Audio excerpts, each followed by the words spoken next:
ሐዋርያው ቅዱስ ጳውሎስ በገላትያ ከተማ ለነበሩ አብያተ ክርስቲያናት የጻፈው መልእክት ነው። ሁላችን እንደምናውቀው ለአንዲት ሎካል ቸርች ብቻ የተጻፈ መልእክት አይደለም። እዛ አካባቢ ላሉ የሊቃኦኒያ ከተሞች ተብለው ለሚታወቁት በተለይ ደግሞ ስፔሲፊክ ደቡብ ገላትያ ተብለው ለሚታወቁት የሐዋርያት ሥራ ምዕራፍ 13 ምዕራፍ 14 ጨምሮ ለነበሩ አብያተ ክርስቲያናት የተጻፈ መልእክት ነው። በመካከላቸው ለነበረ የወንጌል እውነት በመካከላቸው ለተሰበከ የወንጌል እውነት እስከ መጨረሻ ድረስ ታምነው ጸንተው እንዲቆሙ የተጻፈ ደብዳቤ ነው። እንግዲህ ምናልባት የጳውሎስን መልእክቶች የምታጠኑ ሰዎች ይሄ ከጳውሎስ መልእክቶች መካከል የመጀመሪያ አይደል? የመጀመሪያ ተብሎ የሚታመነው አንዱ ይሄ ነው ወይ ይሄ ነው ወይ አንደኛ ተሰሎንቄ ከሁለት አንዳቸው የጳውሎስ የመጀመሪያ መልእክቶች ናቸው ተብሎ ይታመናል። የገላትያ ደብዳቤ ደግሞ በጣም ቀዳሚ ደብዳቤ ሊሆን እንደሚችል ይታመናል። ጳውሎስ ኖርማሊ የመጀመሪያ ደብዳቤው ብቻ ሳይሆን ጳውሎስ የመጀመሪያ ሐዋርያዊ ጉዞ ለማድረግ ሲነሳ በአገልግሎቱ መጀመሪያ ያገኛቸው አብያተ ክርስቲያናት ያገኛቸው ከተሞች እነዚህ ናቸው። የተተከሉት የመጀመሪያ አብያተ ክርስቲያናትም እነዚህ ናቸው። ሁላችን እንደምናስታውሰው ደጋግመን በዚህ እንደምናነሳው የሐዋርያት ሥራ ምዕራፍ 13 ላይ ከአንጾኪያ ቤተ ክርስቲያን እሱና በርናባስ ለአገልግሎት ተለይተው ከወጡ በኋላ የመጀመሪያ ጉዞ ከጳፋ በኋላ ሰርጊዩስ ጳውሎስ የሚባለውን አገረ ገዢ ካገኘ በኋላ ወደ ምዕራፍ 14 ስትሄዱ ልስጥራን፣ ደርቤን የሚባሉ የሊቃኦኒያ ከተሞችን ጳውሎስ የመጀመሪያ ሐዋርያዊ ጉዞ ላይ ያገኘው እነሱን ነው። እነዛ ከተሞች ላይ ነው አብያተ ክርስቲያናት የተተከሉት። በጣም አስደናቂ ናቸው የገላትያ አብያተ ክርስቲያናት። በእውነት እንደ ገላትያ አብያተ ክርስቲያናት ሁሌ እንደምንለው እንደነዚህ ሰዎች ሰው የሚቀበል ያለ አይመስለኝም። ምናልባት መጽሐፍ ቅዱስ ላይ ብዙ አታገኙም። ሌላም ቦታ በጣም ብዙ ብንፈልግ የምናገኝ አይመስለኝም። በጣም ሰው ይቀበላሉ። በጣም ነው የሚቀበሉት። ወንጌል ብቻ ሳይሆን ሰውም ጭምር ነው የሚቀበሉት። በጣም የሚገርማችሁ በእናንተ መካከል መተን ወንጌል ስንሰብክ አይደል ያለው ጳውሎስ፣ በእናንተ መካከል መተን ወንጌል ሰበክን አለዚህ ደብዳቤ ላይ ነው ባይዘው የሚጽፈው እያመሰገናቸው። በእናንተ መካከል ተገኝተን ወንጌል ሰበክን። ወንጌልን ግን ስንሰብክ መልእክታችንን ብቻ ሳይሆን እኛንም ጭምር ተቀበላችሁን አለና ስትቀበሉን እንደ ወንጌል ሰባኪ ሳይሆን እንደ ክርስቶስ መልእክተኛ የሚለው ትክክለኛ ቃሉ እንደ መልአክ አሁን ከሰማይ የምስራች ብሎ እንደመጣ መልአክ ሁሉ የተቀበላችሁን ብሎ አለፊልና እንደውም እንደራሱ እንደ ክርስቶስ ሁሉ ተቀበላችሁን። በስመ አብ! እንደዚህ የሚቀበል ሰው ተገኝቶ አያውቅም። በእውነት ያስፈራል። አቀባበላቸው ያስፈራል። እኔ በጣም ነው ያልኩት። ጳውሎስ ነው የጻፈው እንግዲህ እና በእናንተ መካከል ስንመጣ እንደው ኢየሱስ ክርስቶስ በመስቀል ላይ የተሰቀለውን እርሱን ብቻ በማመን የዘላለም ሕይወት ይገኛል ስንል አሜን ብቻ አይደለም ያላችሁት፣ እንደውም ልትቀበሉት የማይገባ ነገር ሁሉ ተቀበላችሁ ነበር። ድካማችንን ጭምር ተቀበላችሁ። እንደውም ታማሚውን አይናችንን ሁሉ ልትቀይሩን እስክትፈቅዱ ድረስ አይናችሁን ሁሉ አውጥታችሁ ልትሰጡኝ ፈቃደኛ ነበራችሁ። በዚህ ያክል ነበር የተቀበላችሁን። እኛም በጣም ደስተኞች ነበርን። በዚህ አቀባበላችሁ ቤተ ክርስቲያን ተተከለች። ልክ እንደዚህ ማለት ነው። ቤተ ክርስቲያን ተተከለች። ሰዎቹ በጣም አስደናቂ ናቸው። እነ ጳውሎስ ሲሰብኳቸው እልል ብለው አሜን ብለው ከዚህ ውጪ መልእክት የለም ብለው ተቀብሏቸው እነ ጳውሎስም እርግጠኛ ሆነው ቤተ ክርስቲያን ተተክላ ወደሚቀጥሉት ከተሞች ለወንጌል አገልግሎት እነ ጳውሎስ ወጥተው ሲሄዱ ደሞ ሌሎች መጡና እነ ጳውሎስ ልክ እንደሰበኩት ደሞ ሌሎች ደሞ መጥተው ሰበኩ። ሌሎች መጡና ደግሞ ጳውሎስ ምን ብሎ ሰበካቸው አሏቸው። ኢየሱስ ክርስቶስን በመስቀል ላይ የተሰቀለውን እርሱን የሚያምን የዘላለም ሕይወት አለው። ወንጌል አጭርና ግልጽ ነው። በመስቀል ላይ ስለ ኃጢአተኞች ዕዳ ከፍሎ ዋጋ ከፍሎ የሞተውን ኢየሱስ ክርስቶስን ማመን የዘላለም ሕይወት ያስገኛል። ወንጌል ነው። ሌላ ወንጌል የለንም። ከዚህ ውጭ የሆነ ወንጌል በሙሉ የተረገመ ነው። ኢየሱስ ክርስቶስ ነው አይደል ወንጌል ማለት ብሎ ጳውሎስ ወንጌልን ዲፋይን አረገው። ወንጌል ተተረጎመ። ምንድነው ወንጌል? የሮሜ ምዕራፍ 1 ቁጥር 4 ወንጌል ምንድነው? ወንጌል በሥጋ ከዳዊት ዘር የተወለደ እንደ ቅድስና መንፈስ ከሙታን በኃይል ተነስቶ የእግዚአብሔር ልጅ ሆኖ የተገለጠው ኢየሱስ ክርስቶስ ነው። ስለ ኢየሱስ ነው ብቻ ሳይሆን ራሱ ክርስቶስ ነው ወንጌል። ከዚህ ውጭ ወንጌል የለም። እኔ ጳውሎስ ወንጌላዊ ሐዋርያ ሆኜ የተለየሁት ለዚህ ነው። ከዚህ ውጭ የለም። ወደ ቀኝም ወደ ግራም ወደ ላይም ወደ ታችም ጥልቀት ብንጨምር ከፍታ ብንጨምር ስፋት ብንጨምር እዚህ ውስጥ ነን። ከዚህ የወጣ ቀን ከጸጋ ትጎላለህ።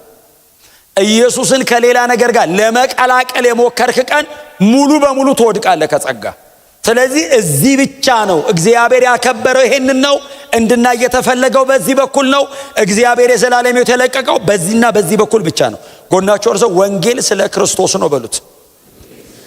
ድገሙና ነገሩት። ወንጌል ክርስቶስ ነው በሉት። አዎ ብዙ ጊዜ ነው የምነግራችሁ። ዛሬም እነግራችኋለሁ፣ የሚቀጥለው ሳምንትም እነግራችኋለሁ፣ በሕይወት ካለው እነግራችኋለሁ፣ እናንተን በሕይወት ካገኟችሁ እነግራችኋለሁ። ጌታ እስኪመጣ የምናወራው ይሄንን ብቻ ነው። ወንጌል ስለ ልጁ ነው። ወንጌል ስለ ክርስቶስ ነው። እግዚአብሔር አብ እንድናይለት የፈለገው ልጁን ነው። መንፈስ ቅዱስ ምድር ላይ የመጣው እኔ ውስጥ ገብቶ ያደረው አንቺ ውስጥ ገብቶ ያደረው ኢየሱስን በእኛ ውስጥ ለማክበር ሌሎች በእኛ በኩል ኢየሱስን እንዲያዩለት ነው። ምንም ዓላማ የለውም ሥላሴ። ክብር ለኢየሱስ ይሁን። ዓላማው ወንጌል፣ ዓላማው መለኮት ከሰማይ ፈርሞ የላከልን ይሄ ነው፣ ኢየሱስ ክርስቶስ። እና ጳውሎስ ምን ሰበከ ሲሏቸው ይሄንን ሰበከን። ጥሩ ነው፣ በጣም ጎበዝ ሰባኪ ነው፣ ይታወቃል ጳውሎስ በጣም በጳውሎስ የተሰበከማ ግዴታ ይንበረከካል፣ ያምናል። ጳውሎስ ሰብኮ ማንም እምቢ አይለውም። ግን ሙሉ አይደለም። ጥሩ ነው፣ ልክ ነው፣ ግን ሙሉ አይደለም። የሚቀረው ነገር ግን አለ። ምንድነው የሚቀረው? ይገርማችኋል። የወንጌል እውነት እሱ ብቻ አይደለም። ኢየሱስ ክርስቶስን ማመን አንዱ ነገር ነው። በክርስቶስ ኢየሱስ የመስቀል ሥራ ብቻ ማመን አንድ ነገር ነው። እግዚአብሔር አብ የላከው መዳኛ መንገድ ኢየሱስ ክርስቶስ ነው ብሎ ማመን አንድ ነገር ነው። ግን ደግሞ ሙሉ እንዲሆንላቸው አንድ ነገር ይቀራቸዋል። ምን? ገላትያዎች ለመቀበል ምን ሲሉ ሕግን መጠበቅ፣ በገላትያ አውድ መገረዝ። አሕዛብ ናቸው፣ አይሁዳውያን አይደሉም፣ አሕዛብ ናቸው። ስለዚህ አይሁዳውያን ቢሆኑ አይሰብኳቸውም። ኦልሬዲ ኪዳን የሚደረግበት ነው። አይሁዳዊ በሙሉ የሚፈጸመው ስርዓት ነው። አሕዛብ ናቸው። ካልተገረዛችሁ ኢየሱስን ብቻ አምኛለሁ ብለህ ወደ እግዚአብሔር መንግሥት አገባም አሏቸው። ሲሏቸው ገላትያዎች የመቀበል ችግር የለባቸውም። ቅድም እንዳልኳችሁ ሰውን እንደ አምላክ ነው የሚቀበሉት ነው እንዴ? አዎ። አንዳንዱ ምናልባት ከመሃል ብድግ ብሎ ድሮም ሲሰብክ ቅር ብሎ ነበር። እንዴት ኢየሱስ ብቻ ይሆናል የሆነ ነገር ሳይቀላቀልበት? እኔ ራሴ ቅርብ በነፃ የዘላለም ሕይወት የሚያክል ነገር እግዚአብሔርን የሚያክል ነገር እንደው ዝም ብዬ ጥልቅልላ አልመሰለኝም ነበር። እናንተ ናችሁ ልክ ብሎ እነዚህንም ሲቀበሏቸው በወንጌል እውነት አለመጽናታቸው፣ ከተነገራቸው እውነት ፈቀቅ ማለታቸውን እነ ጳውሎስ ሰሙ። ለዛ ነው ይሄንን ደብዳቤ የገላትያ ደብዳቤ በቤተ ክርስቲያን ታሪክ ውስጥ የሚታወቀው የተሐድሶ ሰዎች የሚያነሱት የገላትያን ደብዳቤ ነው። ስፔሻሊ ምዕራፍ 2 ቁጥር 16 በማግና ካርታ ነው የሚባለው፣ the great charter of Christian liberty።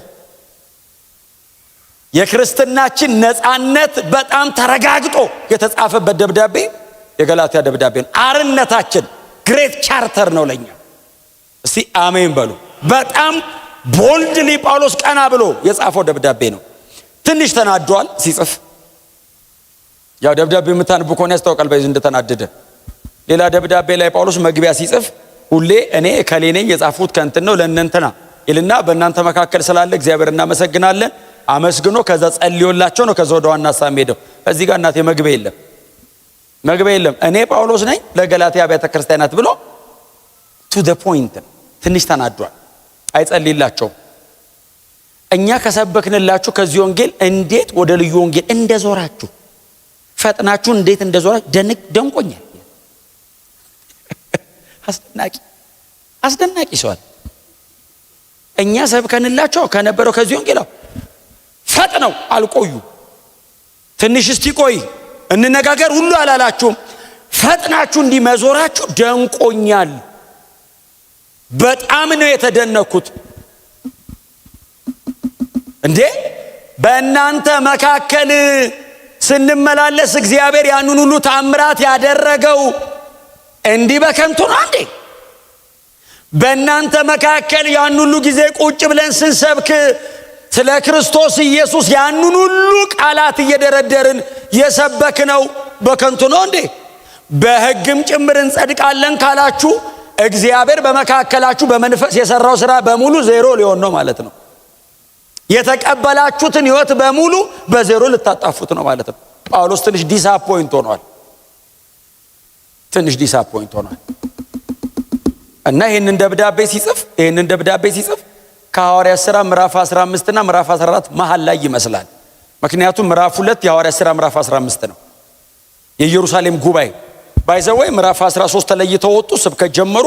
ምዕራፍ 14 ሙሉ በሙሉ ገላትያ ነው። ምዕራፍ 15 በገላትያ ምክንያት የተሰበሰበ ጉባኤ ነው።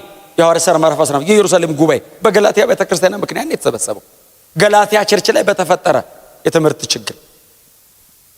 ልምምድ በጣም ከባድ ነገር እንደሆነ አውቃለሁ። በፍጹም አትሳሳቱ በልምምድ። የሐሰት ትንቢትም በጣም የሰው ሕይወት እንደሚበጠብጥ አውቃለሁ። ከትምህርት ግን አይበስም። እዚህ ቤት የሰበሰበን ትንቢት አይደለም፣ ትምህርት ነው። ክርስቲያን ያረገን የሰማኑ የእውነት ዕውቀት ነው። ያ የእውነት ዕውቀት የተበረዘ ቀን እምትኖርለትን ነገር ነው የሚወስድብህ። የዘላለም ሕይወት አለ ብለን እኮ ተሰብስበን አንድ ላይ ምንጸልየው እምንዘምረው እንደዚህ ድፍን 2 ዓመት ሙሉ በትዕግስት እየተማርን ቁጭ የምንለው እኮ የሰማኑ የእውነት ዕውቀት እዚህ ውስጥ እኮ በፈጠረው ተስፋ ነው። ኢየሱስ ዳግም ይመጣል የሚል ተስፋ እኮ ውስጣችን ስላለ ነው። ኢየሱስ አይመለስም የሚል ትምህርት እዚህ ውስጥ ቢቀላቀልብህ አትመጣም። ተስፋ ሁሉ ይጠፋብሃል። በህይወት መኖር እንደማይችል ታውቃላችሁ። ሰው ከወንጌል እውነት ውስጥ የነበረ ሰው ፈቀቅ ካለ ምን መሄጃ አለ? ምን ተስፋ አለ? እምትኖሩለትን ነገር ነው የሚወስዱባችሁ። አይምሮአችሁን እግዚአብሔር በወንጌል ይጠብቅ። በጤናማ ትምህርት እግዚአብሔር ይሸፍናችሁ። ስለዚህ የተሰራ ግንባታ ነበር፣ የተገነባ ቅጥር ነበር። በህይወታቸው ላይ የተሰበከ ወንጌል ነበር። አሁን ፈረሰ። ሙሉ በሙሉ ነው ባይዘው የፈረሰው። ኢየሱስ ሲደመር ሌላ ነገር ብለን ከተሰባበክን የመጀመሪያው ሙሉ በሙሉ ነው ባይዘው ዲሞሊሽ የሚሆነው። ምክንያቱም ኢየሱስ ከሌላ ነገር ጋር አይዳበልም። ወንጌል ከሌላ ነገር ጋር ተቀላቅሎ ሀፋፍ አይቻልም። ወንጌል ብቻውን ነው። አይ እንቀላቅል ካላችሁት ኖ ብቻዬን ነው የሚለው። አይ ብቻን አያዋጣኝም ካልከው ሙሉ በሙሉ ነው የምትተው። ሌላ ነገር መዳበል ሊችል ይችላል፣ ወንጌል አይዳበልም። የክርስቶስ የአዳኝነቱ ሥራ ከአንተ ጥረትና ከሕግ ጋር አይደመርም። ኢየሱስ ብቻውን ያድናል።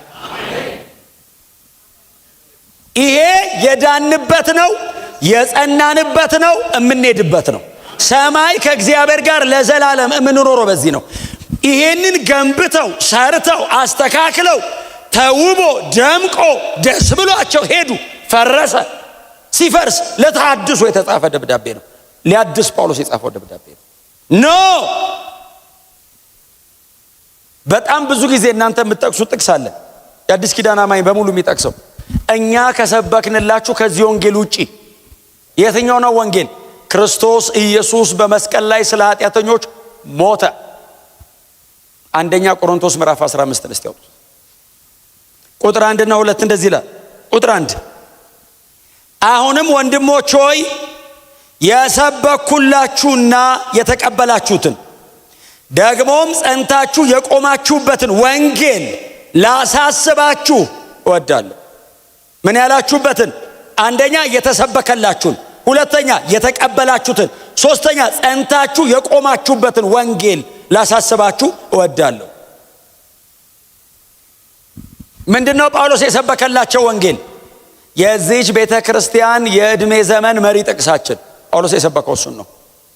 አይሁድ ምልክትን ይሻሉ፣ የግሪክ ሰዎች ጥበብን ይሻሉ፣ እኛ ግን የተሰቀለውን ክርስቶስን እንሰብካለን።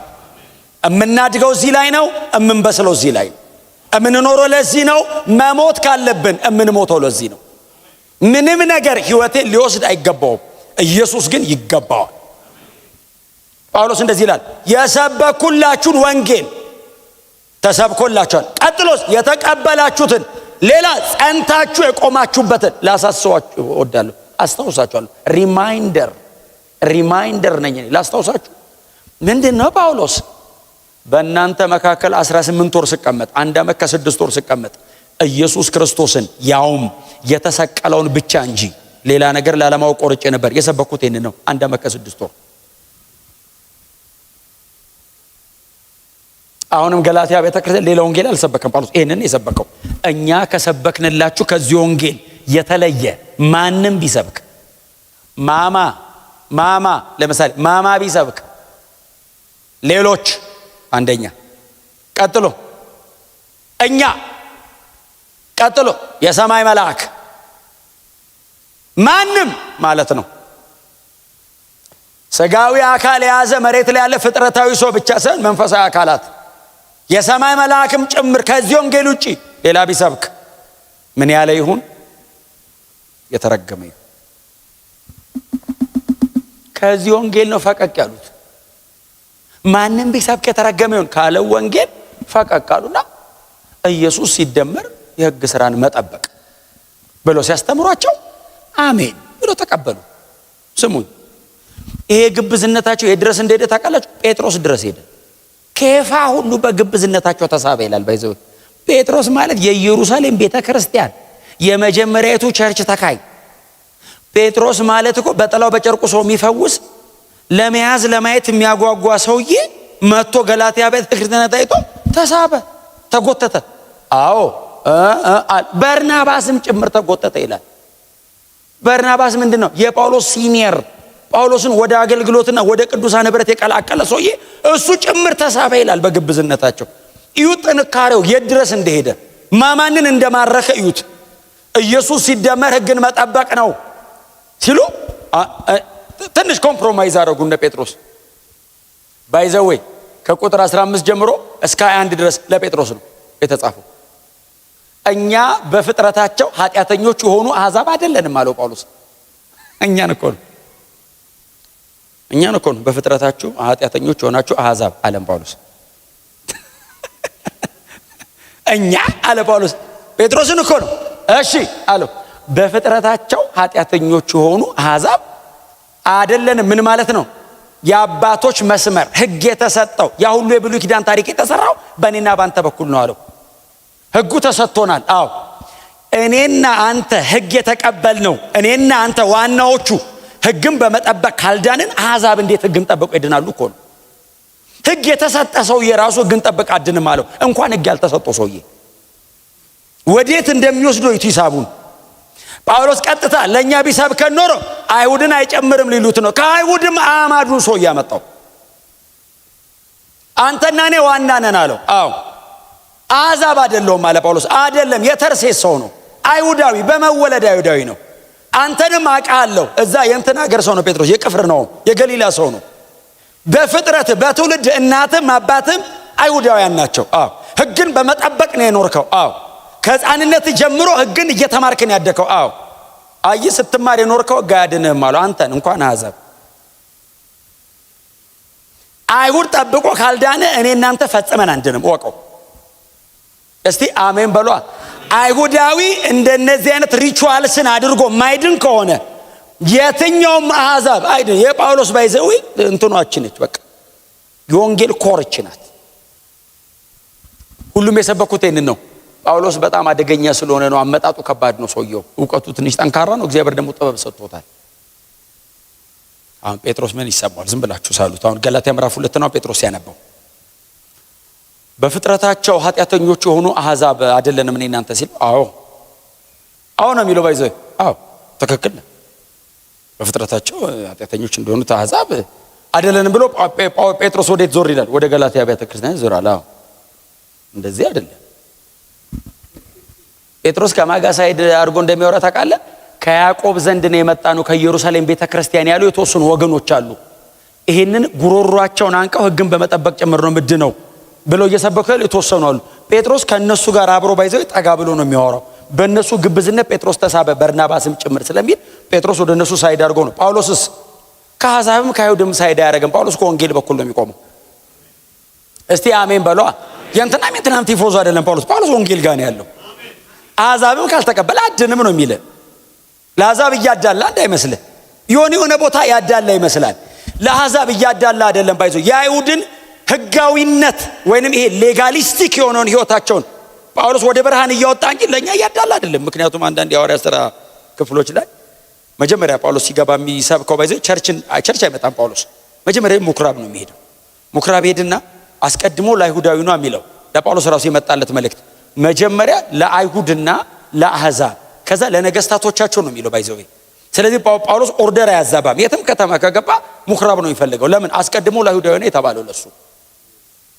ከዛ ነው ለግሪክ ሰው እና ይገባና ይሰብካቸዋል። ሲሰብክ እነሱ አይ አንተ የምትሰብከው ኢየሱስን እኛ አንቀበለውም፣ ሙሴም አብርሃምም እነሱ ናቸው እኛ ሲሉት መጽሐፍ እንደ ጫማውን አራግፎ እግዚአብሔር ወደ መረጣቸው ይጃሉ ይላል። ወደኛ እኮ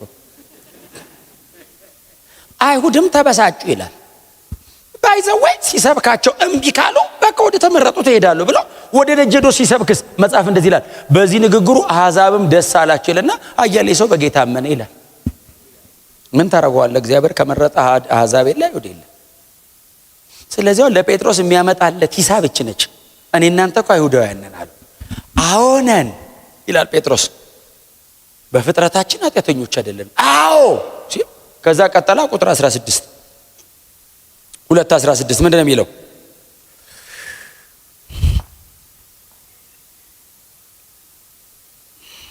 ሰው በኢየሱስ ክርስቶስ በማመን እንጂ ሕግን በመጠበቅ እንደማይጸድቅ እናውቃለን። እነማ? አይሁድ። እኔ እናንተ አይሁድ ክርስቲያንስ እኔና አሁን ባይዘው እያወራ ያለው እኛን በኋላ ላይ ነው የሚያመጣን። አሁን ጳውሎስና ጴጥሮስ መሃል አይሁዳውያን ቅዱሳን መካከል ያለ ነው። አንዳንድ አይሁድ ከዛ መተው የተለየ ፕሪቪሌጅ አለን አይነት አሉ ቸርች ውስጥ። አሕዛብና እኛ አንድ ላይ አንቀመጥም፣ ያልተገረዘ ጋር እኔ አልቀመጥም፣ እንደውም እንዳትነካው ምናምን ሲሉ ጳውሎስ እንደዚህ ያለው በክርስቶስ ኢየሱስ በማመን እንጂ ሕግን በመጠበቅ እንደማይጸድቅ እናውቃለን። ስለዚህ ሕግን በመጠበቅ ሳይሆን በክርስቶስ በማመን እንጸድቅ ዘንድ እኛም ደግሞ አይሁዳውያን ምን ብለናል? በክርስቶስ ኢየሱስ አምነናል። ይውጣልህ። ቁጥር 16 የገላትያ ደብዳቤ ቲም ነው። ቲም ይሄ ነው። ይሄና ምዕራፍ 5 ቁጥር 1 በነፃነት ልንኖር ክርስቶስ ነፃ አወጣ። ዳግመኛ በባርነት ቀንበር አትያዙ። ሰው የባርነት ቀንበር ሲባል ትዝ የሚለው አጋንንት ምናምን እየጮህ ሲወጣ አይደለም። ኢየሱስ ሲደመር ሕግን መጠበቅ ነው ባርነት። እንደገና ደገማችሁ እንዳትያዙ። ለምን? በነፃነት ልንኖር ክርስቶስ ነፃ አውጥቶናል። ክብር ለኢየሱስ ይሁን። አይ ልጣር ካልክ አትድንም።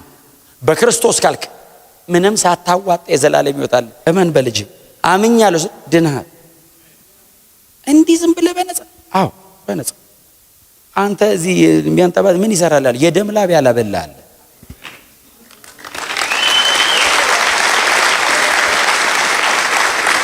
ኢየሱስ የደም ላብ አልበዋል።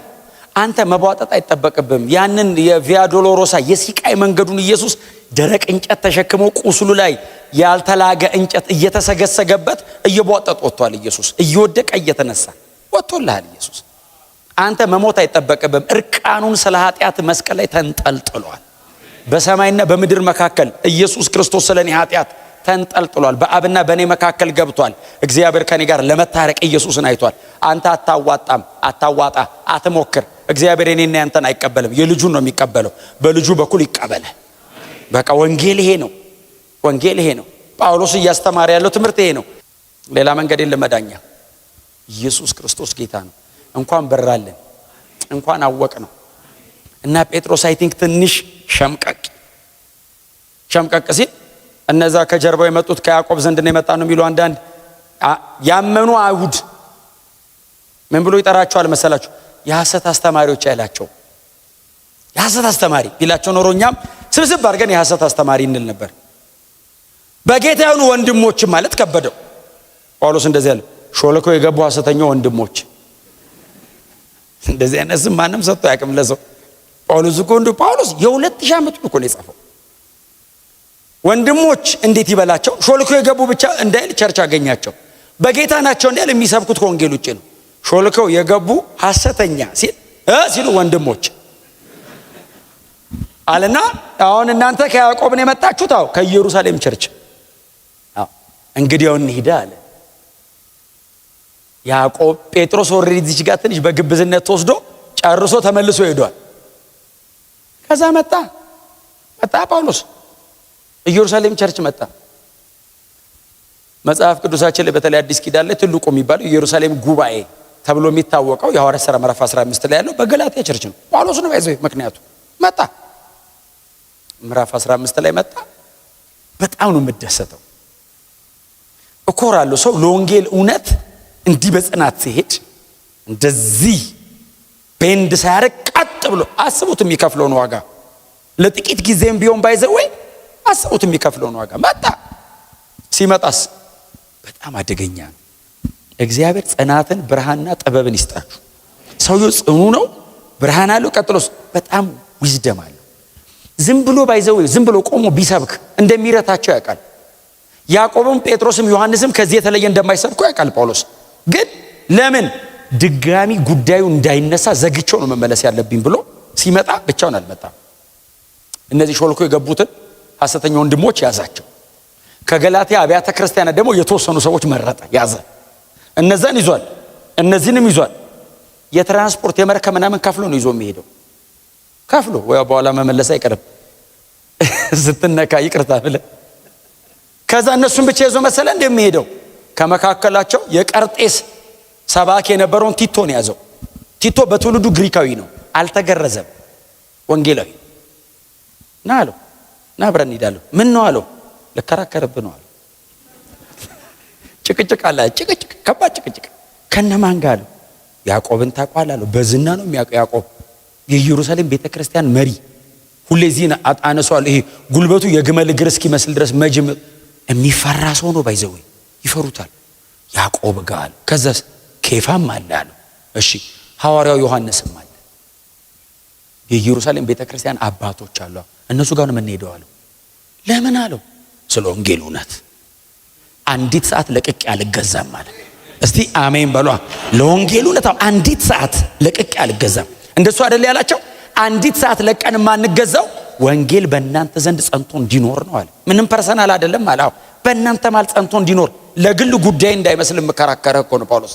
እንደዚህ ወገቤን አስሬ ስጨቃጨቅ ምን ፈልጎ ነው ካላችሁ ወንጌል እናንተ ጋር እንዲጸና፣ ምንም ሌላ ፐርሰናል ኢንቴንሽን የለም። ኪንግደም ኦፍ ጋድ።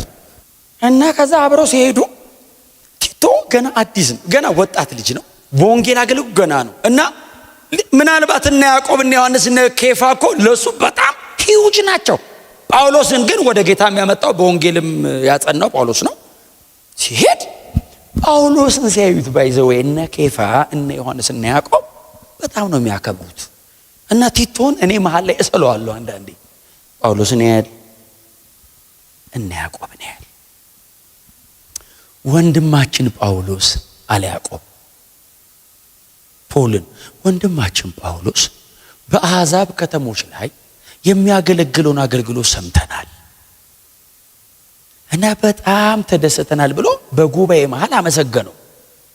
ግን ለምንድን ነው የመጣችሁት ሲል ጳውሎስ ቀለል አድርጎ እነዚህን ወንድሞች የላካችኋቸው እናንተ ናችሁ ወይ? አሁን ባይዘው ወንጌል ሊያርም አይደለም ሊያስተካክል አይደለም ጳውሎስ የመጣው። የምትሰብኩት ስብከት በእርግጥ እነዚህ ሰዎች የሚሰብኩት ነው አይደለም ሊል ነው።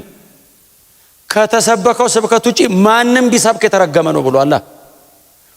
እነዚህን ሰዎች እናንተ ናችሁ እንዴ ላካችኋቸው? ምን ብለው ሰበኩ ሲሉት ኢየሱስ ክርስቶስ ሲደመር ሕግን መጠበቅ ነው መዳን እንጂ በክርስቶስ ኢየሱስ በማመን ብቻ ሰው የዘላለም ሕይወት አያገኝም አይጸድቅም ብለው ይሰብካሉ። ኬፋ በግብዝነታቸው ተሰቦ የለ ዝም ነው የሚለው። አይናቸነ ያዕቆብ ነው የሚጠበቀው። ያዕቆብ ደግሞ ትንሽ ሕግ ላይ ያጠብቃል ብለው ይፈሩታል። የያዕቆብን መልእክት ካነበባችሁ በእምነት እምነት እምነት እምነት እምነት ተብሎ ለተጻፈው ለገላትያ ደብዳቤ ያዕቆብ ደብዳቤ ባላንስ ነው ይባላል። አንተ ዝም ብለህ በእምነት በእምነት የምትል እምነትን ከሥራ ለይተህ ልታሳይ ነው እንዴ? ከሥራ የተለየ እምነት እኮ ከሥጋ እንደተለየ ነፍስ የሞተ ነው። ያዕቆብም በደብዳቤው ላይ እምነት ሲደመር ሕግን መጠበቅ መዳን ብሎ አልሰበከም። እውነተኛ እምነት ሥራን ገንዘቡ ያደረገ ነው እንጂ ያመነ ሰው የሚኖረው ኑሮ አለው የሚል ትምህርትን ያለው እንጂ ለመዳን እምነትና ሥራ እያለ አይደለም። ያመነ ሰው ግን በኑሮ ይታያል። ያመነ ሰው ፍሬ ያለው አምነሃል፣ አዎ እታያለህ። ሕይወት ላይ ዝም ብሎ አየር ላይ አምኛለሁ የሚባል ነገር የለም። ወንድም ተርቦ ያየ አንተ ግጥም አድርገህ በልተህ ጥገብ ብለው ብትሄድ ያንተ እምነት የሞተ ነው። አጠገብ ላለው ወንድም መቆረስ ካልቻለ በክርስቶስ ከሆነ ያመንከው ኢየሱስ እንዴት ነው ያመንከው? ስለ ኃጢአት እኮ ሞቶልህ ነው፣ ተቆርሶ ነው፣ ሊያድንህ ዋጋ ከፍሎልህ ነው። አንድ ሰው ራቁቱን ቁጭ ብሎ እያለ አንተ 10 ልብስ ላይ ደራርበህ ፀሐይ እንትን ሙቅ ምንድነው እሳት ሙቅ ብለው ብትሄድ ግብዝነት ነው። ጳውሎስ ስራ ያድናል አይደለም ትምህርቱ። እምነት ግን ስራ አለው ነው። እስቲ አሜን በሏ። እና ያዕቆብ ሰማ። ከዛ በኋላ አየ አላልንም አለ። ከዛ ጳውሎስ የሚሰብከውን ስብከት ተናገረ። በዚህ እውነት ጸንታችሁ እንድትኖሩ አለ። እኔ በጣም ባይዘው የሚያስፈራ ቃል አለ የሐዋርያት ሥራ ምዕራፍ 15 ላይ ወንድማችን ጳውሎስ በሰበከው ማለት ነው። በዚህ እውነት ጸንታችሁ እንድትኖሩ ደም እንዳትበሉ አለ። ደም እንዳትበሉ ይላል ባይዘው። ከዛ ደግሞ የታነቀ ነገር እንዳትበሉ፣ ከዝሙት ሽሹ። ከዚህ ውጭ ሌላ ነገር አንጭንም እናንተ ላይ። ይህንን አለና እኛና መንፈስ ቅዱስ ወስነናል። እኛ ወስነናል አይደለም፣ ጉባኤው ላይ መንፈስ ቅዱስ አለ። እኛና ቤተክርስቲያን እኮ ናት። እኛ ቀጥሎ መንፈስ ቅዱስ ወስነናል አለና ጳውሎስ እንደዚህ ያሉት እባክህ አሉት ጉባኤው ፊት። እሺ አለ። ምንድነው ሲል ስብከት በጣም አስደናቂ ነው። በመንገድ ግን ድሆችን አስብ። ስትሄድ ድሆች ስታይ እንደው አደራ። ያዕቆብ ነው ሊለው የሚችለው ምንም ጥርጥር የለውም። እምነት ያዕቆብ ደብዳቤ ማንበብ ነው። እንደው ድሆችን እባክህ እንደው እየተቆረስክ አደራ፣ ከዛ ውጪ ምንም አንጨምርም አሉት። የገላትያ ቸርች የፈረሰባትን የወንጌል እውነት መልሶ ለማነጽ የተጻፈ ደብዳቤ ነው። በእናንተ መካከል ከክርስቶስ ኢየሱስ ውጪ የሆነ ቀን በእንትንም ጭምር የሚል ነገር ከመጣ ውስጣችሁ አፍርሱ በእግዚአብሔር ቃል። የለም ሌላ በክርስቶስ ኢየሱስ አምነን እንደምንጸድቅ አውቀናል። ከዛ ውጪ የለም። አይሁዳዊ ነህ፣ መምህር ነህ፣ ስትራመድ ጥላ እየተፈለገ በወሰካና በወሳንሳ ምናምን የታመመ እየተቀመጠ ይፈወሳል። አገር በሙሉ በጣም ይፈልጋል። ጨርቅ ሰውነትን የነካ ሌላ ቦታ ሄዶ አጋንንት ያወጣል። አዎ በክርስቶስ ኢየሱስ በማመን ካልሆነ በቀር እንደማንጸድቅ አውቀናል። ይሄ ሁሉ ትርምስና ከበባ አያድንህም አለው ለጴጥሮስ። እና በክርስቶስ ኢየሱስ በማመን ብቻ እንደምንጸድቅ ክብር ለኢየሱስ ይሁን። እንዳልኳችሁ ነው የኛ ኤፈርት ያስደስተናል። የኛ ኤፈርት ኢየሱስ ብቻ አያድንም። እንትንም ሲደመር ሲባል ሰው አያያይ ይልና ግን ውስጡ ምን ይለዋል? ልክ ነው እኮ አንተም አዋጣ ሞክር እንጂ። ይሄንን በወንጌል እውነት ማሸነፍ አለብን። ከክርስቶስ ኢየሱስ ውጪ ሌላ መዳኛ የለንም። በክርስቶስ ኢየሱስ አምኖ ብቻ ሰው ይድናል። የሚቀጥሉት ቁጥሮች ከዚህ ጋር የተያያዙ ሐሳቦች ናቸው። ምናልባት ዛሬ እሱን ብዙ አልናገረውም። የሚቀጥሉ ቁጥሮች ጳውሎስ ቀጥሎ ያለው እሱ ነው ለጴጥሮስ። ያፈረስኩትን መልሼ የምገነባ ከሆነ ከንቱ ነው እንዴ? አንተ አስቀድመ በክርስቶስ ኢየሱስ በማመን ብቻ ነው ብለ የሕግ ስራና ምናምንን በሙሉ አፍርሰሃል ነበር እንዴ? አዎ። ዛሬ መልሰህ ታንጻለህ እንዴ? ያፈረስከው እንዴት ዛሬ ብድግ ብለ በክርስቶስ ኢየሱስ ማመንና ደሞ ብለ እንዴት በሌላ ግብዝነት ትሳባለህ? ኖ ኖ ኖ ኖ። ያፈረስከው መልሰህ አትገንባ። ከንቱ እንዳይሆን ስራ በዛን ቀን ይቃጠልብሃል እና በዚሁ ጸንተህ ቀጥል። በቃ እውነተኛ እምነት ግን በክርስቶስ ኢየሱስ ያለ እምነት ግን የዘላለም ሕይወት እንደሚያስገኝ እናውቃለን። በዚህ ጽና። እኔ ሕያውኛ አልኖርም አለው አለው። ሕግን ከመጠበቅ አንጻር የተጠቀሰ ጥቅስ ነው ባይዘው። እኔ አሁን ሕያውኛ እኮ አልኖርም አለው እና ክርስቶስ በእኔ ይኖራል። አሁን በምድር የምኖረው ኑሮ በእግዚአብሔር ልጅ በክርስቶስ ኢየሱስ ላይ ባለኝ እምነት የምኖረው ነው። ሌላ ነገር አድርጌ ለመዳን አልሞክርም። በክርስቶስ አምኜ ከዳንኩ በኋላ እንደገና ደግሞ በሌላ ኖ ኖ ኖ ከነጭራሹ እኔ ሕያውኛ አልኖርም። ቸርች ስመጣ ክርስቶስ ነው በእኔ የሚኖረው። እዚህ ድረስ ነው የሄደው ጳውሎስ። ለሕግ ስራ በሕግ በኩል ሞቻለሁ። ሰው ሕግን በመጠበቅ እንደማይጸድቅ ሞቼን የተገላገልኩት በጥረቴ እንደማልድን ስለ ጳውሎስ ብዙ ጊዜ ስላወራን ዛሬ ደግሜ መናገር አይጠበቅብኝም። ሕግን በመጠበቅ ያለ ነቀፋ የኖርኩ ፈሪሳዊ ነኝ ብሏል። ሕግን በመጠበቅ የኔ አይነት የለም እኮ አለ። በጳውሎስ ያምራል ታውቃለህ ስብከቱ። የኔ አይነት የለም አለ። ሂድ ጠይቅ፣ ተመስክሮልኛል። ሐናና ቀያፋ ይፈርማሉ እንደዚህ አይነት ሕግ ጠባቂ የለም ብለው። ያንን ሁሉ ሕግ የምጠብቅ ሰውዬ ሕግን በመጠበቅ እንደማይጸደቅ አውቃለሁ። እና አንተ ከ10 1 እየጠበቅ 9 እየተሳሳትክ የምትኖር ሰውዬ እንዴት ነው ህግ በመጠበቅ የምትለው? እኔ 9 ከ10 የማመጣው ሰው የራሱ አልድንም። ያንን ሁሉ ጠብቄ እንደማልጸድቅ ገብቶኛል። አንተስ ሲጀመር የትኛው ነው የምትጠብቀው? አትጠብቅም። አሳጥማጅ አይደለ እንዴ? አትችለው። እኔ አሳጥማጅ አይደለም፣ ፈሪሳዊ ነኝ። የተመሰከረ ፈሪሳዊ፣ የህጉ መምህር ነኝ። ቀጥሎ ጠባቂ ነኝ። ቀጥሎስ ህጉን እንዲጠብቁ አስጠባቂም ነኝ። ቆሜ ያለው እየጠበቀ ነው አይደለም። የሚሳሳት ካለ ስነ ስርዓት ያዝ እሏለሁ ቆሜ። አድራጊ ብቻ አይደለም፣ ሰው እንዲያደርግ ሁሉ ማስገድድ ነኝ። ፈሪሳዊ በጣም ሩቅ ነው ሹመቱ፣ በፈሪሳዊ ሌቭል ነው። ፈሪሳዊ ነበር። እኔ ትንሽ ይቀረኛል የምለው ሰው የራሱ ብሞላት አልድንም፣ ብደፍናት 10 ከ10 ባመጣት አልድንም። ወቀው አለው እና ቸርች መጥተህ ታዲያ ምንድነው የምትታገለው? አረን እየታገልኩ አይደለም። ሕያውኝ ራሱ አልኖርም፣ ክርስቶስ ነው በእኔ የሚኖረው። ያንን ህይወታው ሩቅ አስቀምጬ አልኮረጀውም። ጌታና ውስጤ ገብቶ እንዲኖር ፈቅጄለታለሁ። ለኔ ህይወት ክርስቶስ ነው። ለኔ ህይወት ክርስቶስ ነው። እንደዚህና እንደዛ ብለን ተነጋግረን የምንግባባው ነገር ብቻ አይደለም። እሱ በእኔ ውስጥ ገብቶ የሚኖረው ነው። እሱ ግን በእኔ እንዲኖር እኔ መሞት አለብኝ። የኔን ሉዝ ሳረግ የሱን ጌን አረጋለሁ። እኔም እሱም አንድ ላይ ተያይዘን አይደለም። እኔ ሞቼ እሱ ነው የሚኖረው። እንደ እግዚአብሔር አይነት ለክብሩ የሚጠነቀቅ አምላክ የለም። ባይዘው እግዚአብሔር ከእንትና ጋር መኖር አልፈልግም፣ እንትና የሚባል ጣዖት አስወግድ፣ እንትና የሚባል ምናምን አይደለም ይለ። ከአንተም ጋር መኖር አልፈልግም፣ አንተ ሙትና እኔ ልኑር ነው የሚለ። እኔ ኃጢአተኛ ነኝ፣ ከኃጢአተኛ ጋር እንዴት ነው የሚኖረው? ልግደልህ ይልሃል። አዎ ፈቃደኛ ነኝ ካልክ አንተ ሙት፣ እኔ ልኑር ነው የሚለ። ከአንተ ጋር ራሱ አይኖርም፣ ገሎ እሱ ነው በአንተ የሚኖረው። አሜን በሏ። ቶ ከሰይጣን ጋር ከጣዖት ጋር ከሆነ ነገር ጋር ከአንተ ጋር ራሱ አንተ ሞተ፣ እሱ ነው ባንተ የሚኖረው። እኔ አልኖርም ማለት በፈቃዱ የሞተ ፈቃደኛ እኔ አልኖርም፣ ክርስቶስ በእኔ። አንተ ደግሞ ጳውሎስ ትንሽ አከረርከው። እያዩ አይደል እኛ መሃል እንደ ያለው የት ነው የሞትከው አለ አይደል እንዲህ ሲለው፣ አሁን በምድር ምኖረው ኑሮ እሺ በእግዚአብሔር ልጅ በክርስቶስ ኢየሱስ ላይ ባለኝ እምነት ምኖረው እንጂ ሌላ የቀረ የለም። እና እስኪመጣ እየጠበቅኩት ነው። በእኔ ውስጥ የክብር ተስፋ ሆኖ አለ። አንድ ቀን ደግሞ በክብር ይገለጣል። ያኔ በሙላት እቀላቀላለሁ፣ እገባለሁ። እስከዛ ድረስ የምኖረው በእሱ ላይ ባለኝ እምነት።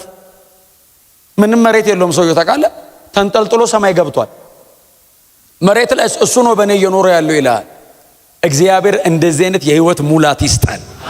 በእውነት እኛ ሞተን እሱ ሲኖር በእኛ እርካታውን አስቡት፣ ደስታውን አስበው እንዴት አይነት ጆይፉል የሆነ ህይወት እንደምትኖር። ስትገረፍ ትርጉም አለው፣ እሱ በእኔ ያለ ትላለህ።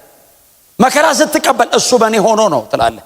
ኢየሱስን የሰቀለ ዓለም እኔንም ቢያሰቃየኝ ችግር የለውም ትላለህ። እሱ በእኔ እየኖረ ነው። እስቲል ኢየሱስን ዓለም አትወደውም። ዓለም በጣም የምትወድ ከሆነ ኢየሱስ የለም ማለት ነው አንተ ጋር። ዓለም መቼም ኢየሱስን አትወደውም። አንተም ውስጥ ካየችው ባይዘው ታሳድደዋለች። ስለዚህ ጳውሎስ ደግሞ እንደዚህ ያለ እኔ የለው ማለት ክርስቶስ ነው በእኔ። እስቲላ ኢየሱስን ስለምታሳድደው እታሰራለሁ፣ እገረፋለሁ፣ እንደውም በየእስር ቤቱ እጣላለሁ። እኔን እኮ አይደለም እኮ የሚያሳድዱኝ፣ እኔ ውስጥ አለ ክርስቶስ። ኢየሱስን ዓለም ወደው አታውቅም። ዛሬም ታሳድደዋለች እኔ ውስጥ ሆኖ። እናንተም ባይዘው እንደዛ ከሆናችሁ እሱ ነው ጣፈንታችን። ክርስቲያን የሚባል አገር ውስጥ ብትኖር ራሱ ያሳድዳል። የእግዚአብሔር የሚባል አገር ያለው ሰማይ ነው፣ መሬት የለም። ዓለሙ ሁሉ በክፉ እንደተያዘ እናውቃለን የሚል ጥቅስ አንብባችኋል። አንዴ ይሁን ዓለሙ ሁሉ የትም ካንተ ውጪ በሙሉ በክፉ ተይዟል። አንተ እግዚአብሔር ነህ። አጠገብ ያለው በዚህ ተይዟል። እዛ ደጅ ያለው ጎን ለጎን እኮ እያወራ እኮ ነው። ቁጭ ብለህ ታወራለህ። እንዴት ነው ወንድሜ ምናምን ሻይ ትጠጣለህ። እሱ በክፉ ተይዞ አንተ በደጉ ተይዝ። ሁለት ዓለም እኮ ነው ታውቃለህ። አንተ በቃ እኩለ ቀን ፀሐይ ላይ ነው፣ እሱ እኩለ ሌሊት ላይ ነው። ብራዘር ናውጣ ብለህ አውጣው። ናውጣ አንተ ምን ጨለማ ውስጥ የት ጋር ይላል? አይታየውም። ጨለማ ውስጥ እኮ ምንም ነገር አይታይም ታውቃለህ። አንተ ብርሃን ላይ ስለሆንክ ነው የምታየው። እሱ የፈለገውን እየሰራ አይወቀስም። አንተ የሆነች ነገር ስታረግ አንተ እንደዚህ ለምን ታረጋለህ ይልሃል። አንተ ብርሃን ላይ አይታየዋል። እሱስ የፈለገውን አድርጎ ምንም አይመስለውም። ከአንተ ጋር ትንሽ መንገድ ናስቲ ይልና እየሄድክ ያለ መሀል ላይ አንተ ጴንጤ አይደለ እንዴ ይላል። አስጀምሮ መሀል ላይ ስትደርስ በእናንተ እምነት ይፈቀዳል ይላል። ለምን መሰለ? ብርሃን ላይ ና ይታዩዋል። ኢየሱስ ለራሱም አይታየውም፣ አንተም አይታይ። አሜን በላ። ይሄ መንገድ ጀምራችሁ የምትመላለሱ ሰዎች አትሂድ። መንገድ ጀምረ ጌታ ቢመጣስ ለምን በ7 ዓመት መከራ ትድናለህ? ቀድማ አትሄድ? እስቲ አሜን በሉ። ተሰቃይተህ ለምን ትድናለህ? ቶሎ እዚህቹ ጠንቀቅ ያለ ክርስቲያን ሆነ እልም። እስቲ አሜን በሉ። አዎ አንተ በብርሃን ያለው ለዛ እኮ ነው ወንድም ላይ ያለው አይን ውስጥ ያለችው ጉድፍ እዚች ጋር ያለችው ጉድፍ የምትታይ አንተ አይን ላይ ምሰሶ ተቀምጦ ማታይ የተባለው ሰውየው ጨለምን ማያ የለውም። ባይዘው አይን ላይ ምሰሶ ተቀምጦ እንዴት ነው የምታየው? ሰውየው እኮ ጉድፍ ላይ ኖርበት ይችላል አለብስ ጥለው ምሰሶ እዚህ ላይ አታይም። ባይዘው ጉድፍ ያለብህ ይመስለኛል ይላል። አይም አይኑ ምሰሶ ነው እዚህ ላይ ያለው። ጨለማ ውስጥ ነው ያለው። ምንም አይታየውም። እላዩ ላይ ጭቃ ደፍተህበት አይታየውም። አንተስ ነጥቧ ቆሽሻል ይልሃል። እሱስ ቡክት ብሎ እኮ ነው ጭቃ ውስጥ ኃጢአት ዓለም ሰይጣን እያሰቃዩት እኮ። አንተስ ነጥብ። አንተ ምንድነው በእናንተ እምነት አይፈቀድም ነጥብ አለ ላይ ማረኝ ጌታ ሆይ ብለህ ቸርች ከምትመጣ መጀመሪያ ማትሄድ። አሜን በሏ። ክርስቶስ በእኛ ይኖራል፣ እኛ ያሆነን አንኖርም። አንተ ልክ ልትኖር ስትል ሰው ሁሉ ኧረ ተው ይልሃል። ተው ባንተ አያምርም፣ ጌታ ባንተ ሲሆን ነው የሚያምረው። ክርስቲያን እንደዚህ ያደርጋል የሚል ለምን መሰለ? ክርስቶስና ባንተ እያየ ያለው ራስህ ስትጀምር ኧረ አንተ ተው ባንተ ደስ አይልም፣ የጀመረው ኢየሱስ ይጨርስ ይላል። ዓለማዊ ሰውዬ እንደኔ ሰብክ ቆሞ ጠቅስ አይጠቅስልም፣ ግን ሲነግር እሱን እያለ ጳውሎስ እንደዚህ ያለው ኦሮ እኔ እኮ የለሁም አለ ጳውሎስ። ጳውሎስ የለሁም ሲል ከዚህ በኋላ በሕግ በኩል ለመጽደቅ የሚታገለው ሰውዬ አይደለም፣ ያ ሰውዬ አይደለም። እሱን ከክርስቶስ እዛ ተሰቅሏል እና አሁን ክርስቶስ ነው በእኔ የሚኖረው። ለኃጢአት ሞቶ ለጽድቅ ለእግዚአብሔር ክብር የተነሳው ክርስቶስ በትንሣኤ ሕይወት በእኔ ውስጥ አለ።